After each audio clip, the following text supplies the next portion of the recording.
ប្រពន្ធវាវាយចាប់ចងឡើងជង្គង់ដូចអេបថងសន្លប់ធំស្ទើងប់បើប្រពន្ធអញវិញហ៊ានវាយអញចាប់ជាប់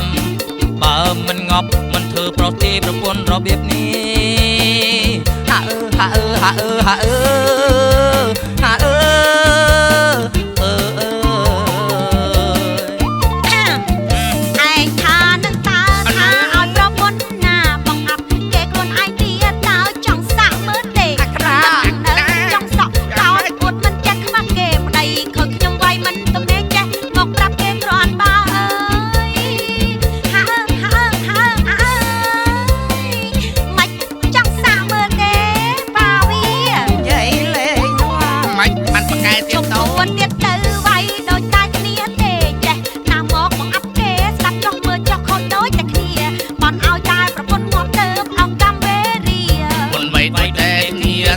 មានពីប្រពន្ធវាយ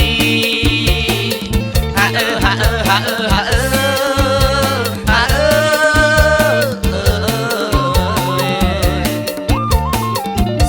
អញឃើញមានពេលខ្លះប្រពន្ធវាវាយចាប់ចងឡើងជង្គង់ដូចអេបថងសន្លប់ធំទើងប់បើប្រពន្ធអញវិញហ៊ានវាយអញចាប់ជាប់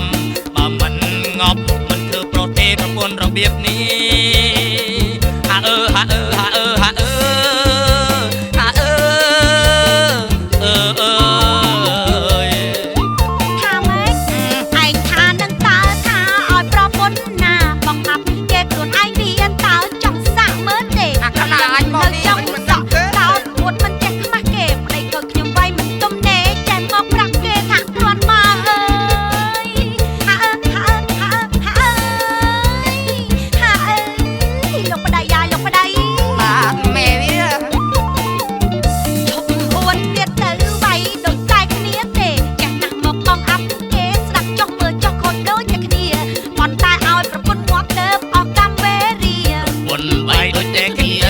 មានពីប្រពន្ធវា